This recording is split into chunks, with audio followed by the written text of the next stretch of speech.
For this segment, we invite Dr. Richard Chua, Senior Lecturer from the School of Business and Social Sciences, and Mr. Bernie Shi, Head of School for the School of Fashion and Design. Stay tuned as they share about their experiences of working and doing their Masters and Doctorate. A very good afternoon to all of you. Welcome back. Today, I'm very excited because I've got a good friend and colleague, Bernie, with me today to share with you about his postgraduate education journey in the MA in Education offered by the Bangor University in MDIS. So, Bernie, you have been studying this program for quite some time, yes, right? Yes. So how has it been? Time passed very fast. I started at 2020, just right after the lockdown in Singapore. Lockdown is always a good time for studying. Yes. Yeah, then you were thinking of what can I do, something, to benefit my job and the area that actually can give me more knowledge to help me for my daily work. So I choose MA Education. You have been a practicing designer for a long time and also as an educator, and now in the management role of a head of school for School of Fashion and Design. How has it been so far?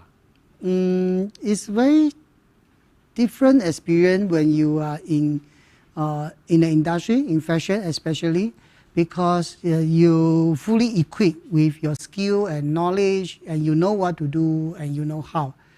Well, when I step into the classroom, start sharing my knowledge and skill with the new talent and younger generation, and I know what to teach.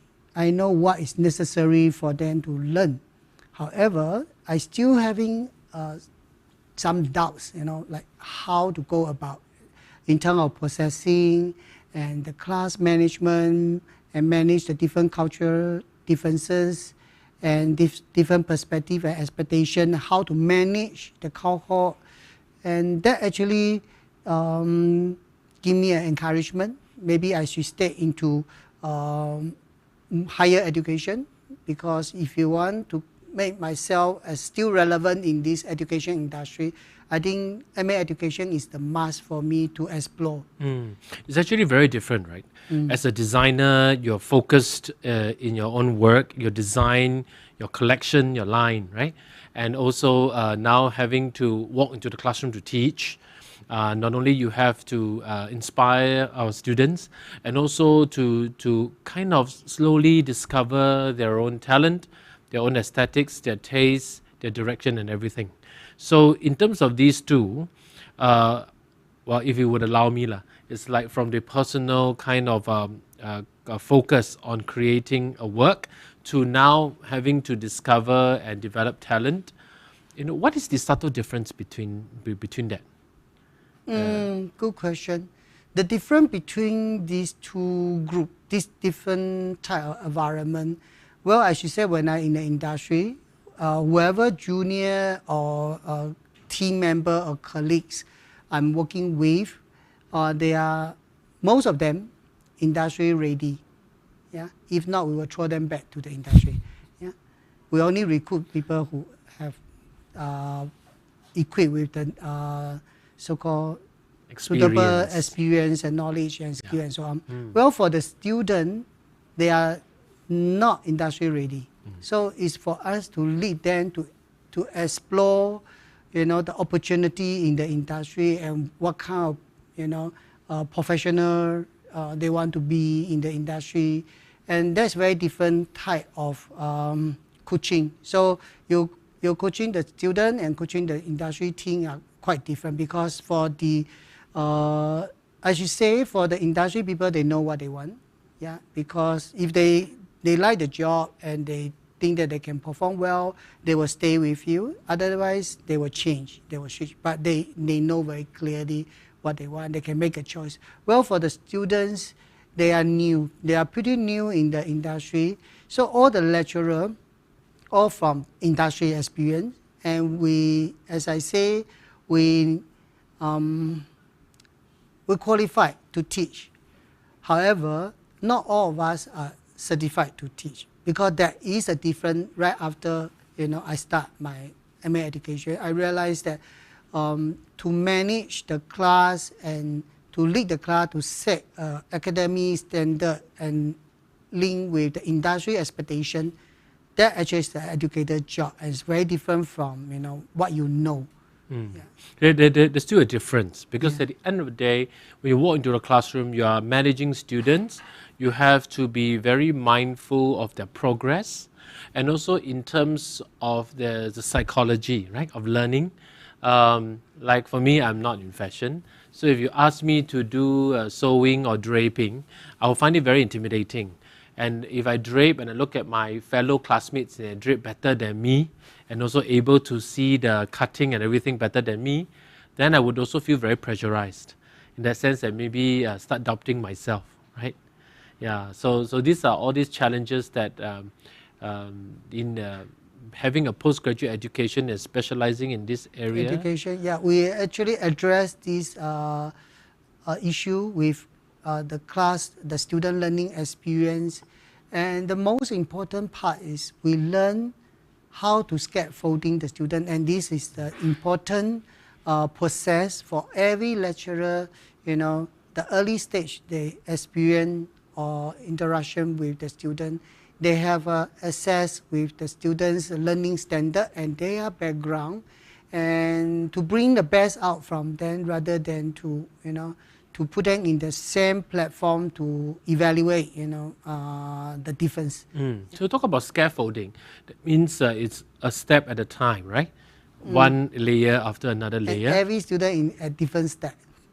Okay, because some students might they start from the same level, but they are actually at different steps. Okay. Emotionally, technically, they are all in different zone and different background, and the comfort zone come in different sizes. Yes, so some of them you need to stack a bit faster, some stack a bit slower, some have to scaffold to build in terms of how the thing linked together, and also maybe some really fast learners, you need to double stack, and sometimes I also have to make sure that they don't fall off. Yeah. So these are all the different intricacies, right?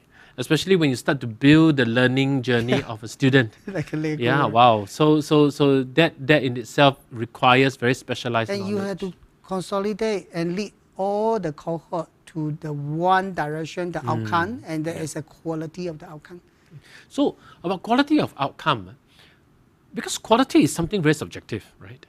Like for example, my version, my thinking of what quality is and your judgment of what quality is very different. So how do we kind of find the middle ground? I don't know. Like how do we balance Correct. That? This is always, fashion is very subjective, and is aesthetic with industry expectation. We call it commerce and innovation. So most of the time, the educator will base on their personal style or perspective as a benchmark to evaluate the students' quality. However, if the lecturer been going through the professional training, they were actually not judging the student by their style, and they were more focused on the student, the outcome, the quality of process of development, meaning that the student can have many different types of personal style. We have a free style for the student to explore, but the outcome meaning that the student, beside doing their search, they need to understand what is. After that, they need to do a research and contribute with their development and suggest and create and contribute to the industry. So that actually the full process, it built a quality of the capacity of the designer or creator. We're talking about quality. We're talking about functional quality. Like for example, maybe this jacket, how does it serve the function, right? And also whether is it durable, that kind of quality, or is it quality aesthetically in the sense that when you look at that particular piece of clothing, you know that there's a certain kind of feel to it. For example, there's a certain kind of how can I say, the kind of aesthetic quality. Okay, what you are mentioned just now, the quality mainly focus on the finished product. Yep. What I'm trying to explore here, the quality, they could be part of the quality at the last stage of the product development. We really evaluate the quality of the products, that means the finishing and the cutting and so on. But the most important for the designer, they need to survive because the end product is a process. That means the decision making and is conform, moving to this direction. But how and what direction you are moving, they need to be very clear. The decision making will make the product sellable or make the product make sensible. So the process is a lot of layer of research. They have a lot of debate in between, like such as color, what color to choose, what material to choose, and the reason why they choose this material, and they're making a decision making, and it's very key. So they make an important decision for their own collection, and that actually create a quality fashion people. They are not just following the trend, and they are able to have the skill and knowledge to create a trend, and they know what they are doing. Yeah. So to me, this is the quality of the designer, meaning that if I putting them into different style industry, such as children's wear, sportswear, import-export, textile supply, trimming, electric company, so they know the process is from the research, understand why. It's very important for the designer. You mentioned the part about commercial, making sure that the product is also saleable, and not just it should be stylish, it should also be forward-looking, and quality-wise should be good and also saleable. So in terms of the commercial world works in quite a standardized way. That means there must be a demand, then you have a supply, and on top of that also there is a need to fit to the tastes of the general masses, right? The people, your consumers, the different markets. So in terms of teaching students how to do that, like for example, commercial business and fashion design are totally very different disciplines altogether.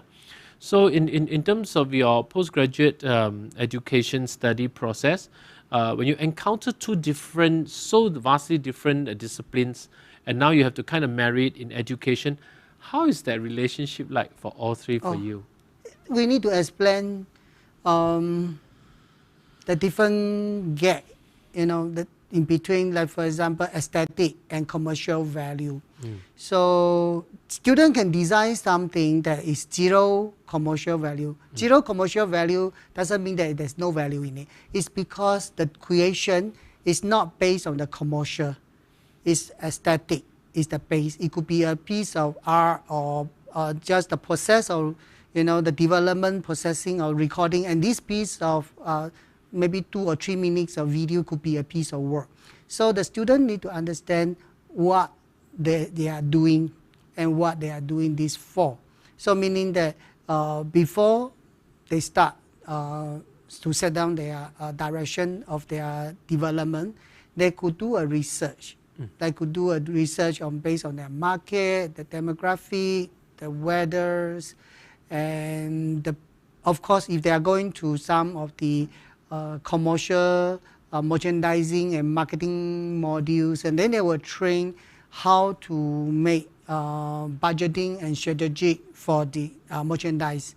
So that actually gives the student have awareness, if you are creating a commercial collection, who are your target audience and what their income and who are your competitor, what is the trend, and what kind of product, can stand out for among of the competition, and what are the next move, for your range plan.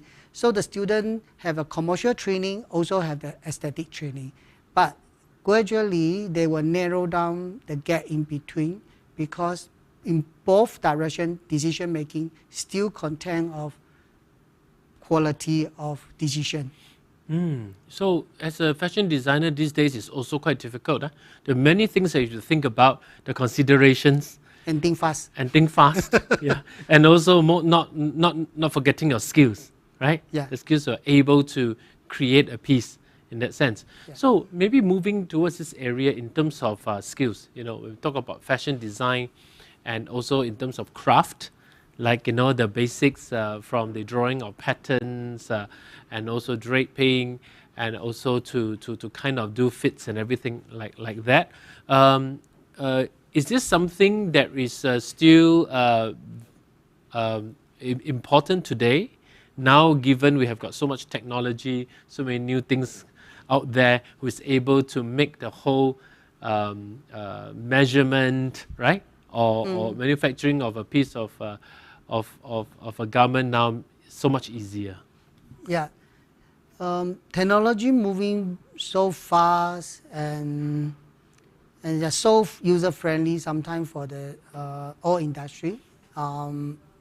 Likewise as fashion, the designer quality of the finishing, meaning that the sewing, the drafting, the craftsmanship is part of their training process. But not all the fashion designers have good craftsmanship, but not all the good craftsmanship students can be a designer. So they need to understand what they happy with, what are their focus and for them their future.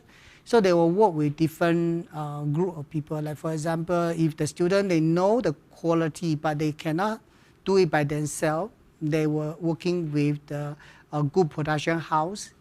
And if the student who have a good finishing, they know what is the quality and this kind of service they can provide, they can start a production house for designer. And then they can communicate very well with the designer because they all come from the same background. So they can, compared to the normal manufacturer, they have an advantage of understand, translate, the aesthetic idea into the reality patterns. So that actually give the student many different opportunity for them to shine in their different industry. Yeah. So in terms of education, coming back to your postgraduate education journey, I think this must be areas that you also think about when you work on your assignments and projects as well. So I'm just thinking, because given this so vast areas that fashion designers need to cover these days, in terms of identifying talents or assessing talents, our students in your school, is there a difference in terms of assessment? Because usually when we assess the students, there must be some kind of, we assess them cognitively, we assess them in terms of psychomotor skills, whether are they good at doing something. Sometimes we might assess them using affective domain, from the affective domain, because about how much they internalize the ideas and everything else. Maybe could you share with us a little bit about fashion and design? Which area is more focused? Which area is maybe you might need another way of assessing students? Well, for assessing students, we do have the very comprehensive evaluation system to give a student very practical feedback, meaning that we are not judging students by they coming to the late to come to the class or SM, because they can be very talented, but they just having poor time management. Some students couldn't able to submit their work in time and always late. It's a poor time management, but you cannot deny that they might be talented. Some of them might have an artist temper. Yes, yeah. And you do have a student have wonderful work, but they just don't want to submit sometimes, and they refuse to submit their work because to them they need some confidence level of building, and they felt that they are always lousy. So there's a lot of emotion going on in the class. So as an educator, we need to be trained and very quick to identify in the early stage. And that is what I'm saying. The trained lecturer and untrained lecturer, that's a difference. The untrained lecturer, they know what to teach, but they don't know how to teach, because to identify the differences of students, you can arrange your time, your adjust your class arrangement for different students' needs.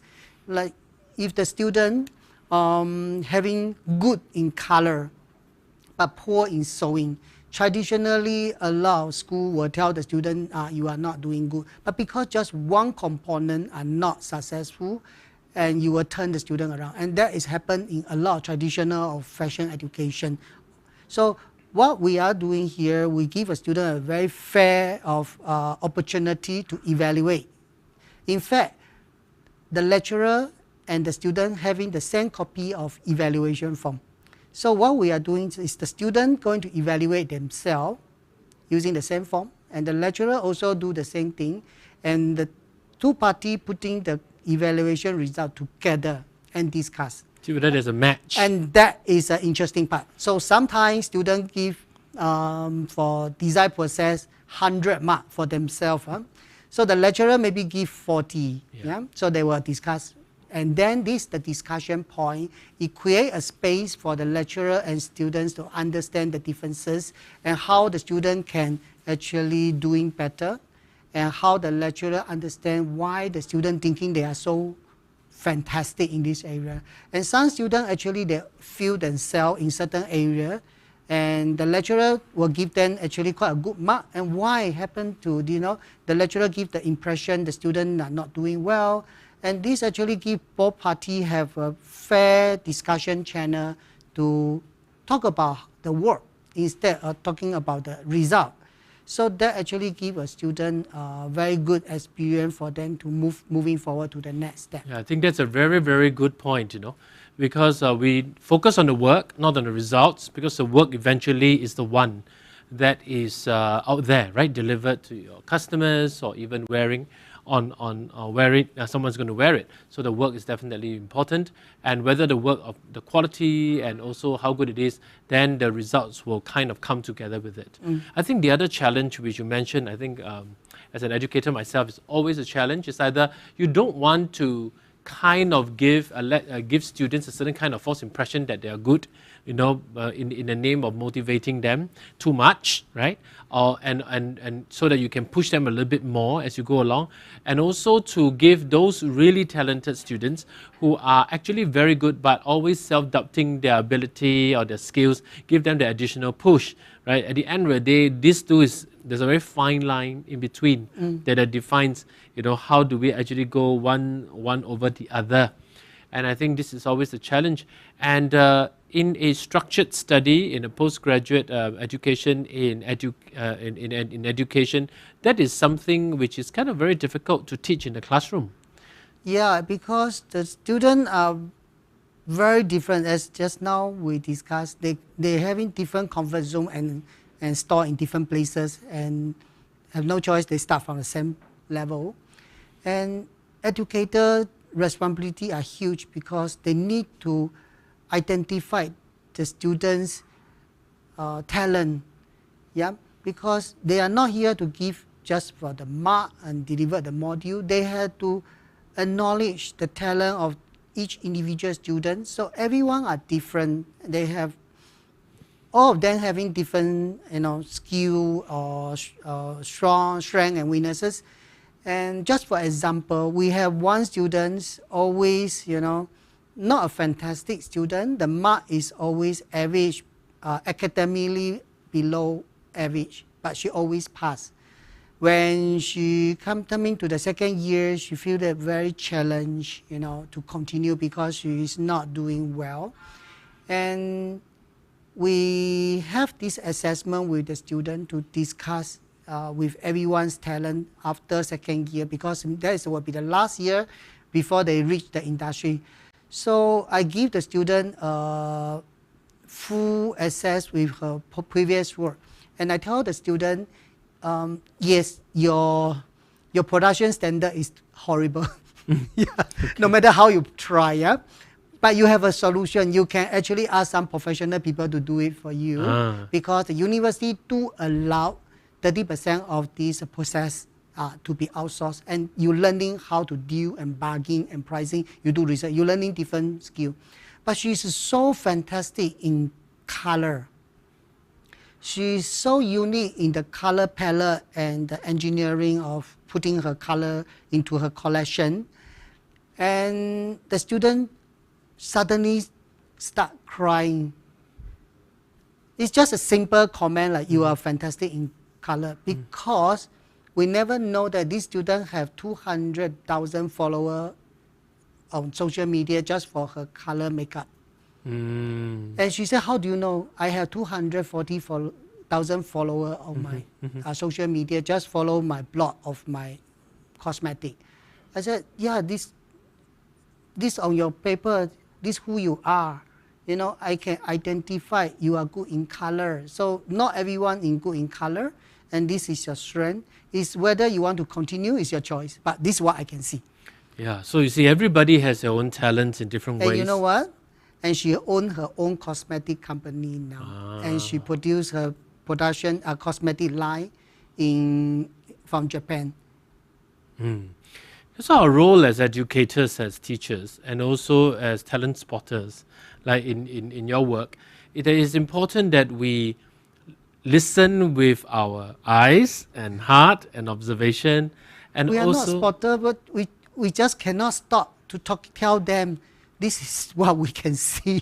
Yeah, you see, because we're so excited. We see something. Yeah, because you're able to spot it, you see, and see that this is so clear. But most of the time, students and even us included, we always don't see certain things that we are good at, right? Because we want to be better, we want to try our best to work hard, and we work on our skills and everything else. And sometimes we forget. To compete. The study is not a competition. Yeah, and then we forget, that we are actually very good in other things that we can develop, and yet, these things can come in to contribute, and then to contribute to the overall success. True. Right? So true, Dr. Richard. Yeah, so you see, these are the things that I feel that they less appreciate themselves sometimes, and through the so-called study journey. Literally, they need someone. Not teacher, they need some friend or some guardian, and to explore, together with them with a certain structure.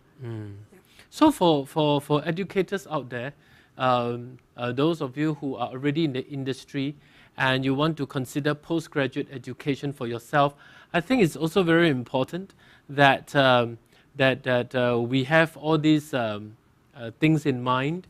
And our role, our job for educators out there to say, how can we develop, how can we help our students, and then to discover or even to appreciate their existing talents.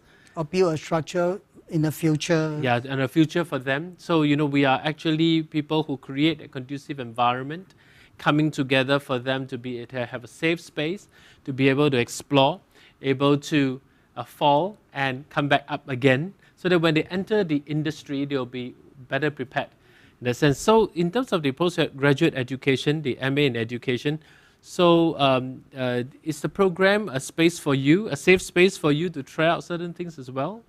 Oh, yes. It's a very interesting certain module that actually help us a lot, especially such as this intercultural competency. And I think it's very relevant now because we have a lot of foreign students coming to Singapore, because you cannot deny we are cosmopolitan cities here. So everyone loves to come to Singapore to study, and yet you're facing another challenge is how to settle the cultural differences and how to make everyone have their own space and yet understand each other, and not only through class, and how the school can do better in this area for the student to, to have a structured way of understanding each other, to appreciate each other. Yeah. So in terms of postgraduate education, the modules offered in the MA education, in MDIS, offered by Bangor University, has got this wide range of areas that you can explore. And I think Bernie, by stating one of the modules that helped him in terms of intercultural communication. So these are the modules that are flexible and organic. It's most importantly is how you own it, how you study, bring those knowledge with you, create a structure, and eventually contribute your knowledge and also your new ideas in the final project in the MA education program. So this is one area where the postgraduate education could serve as a platform for all of us to continue to develop and to continue learning, so that we are able to be good in our work in the industry. And this is what we call the lifelong learning. Correct, exactly. Thank you so much, Bernie, Thank you, Dr. for your Richard. time. And stay tuned, and we have got more interesting lineups, programs for you. Thank you.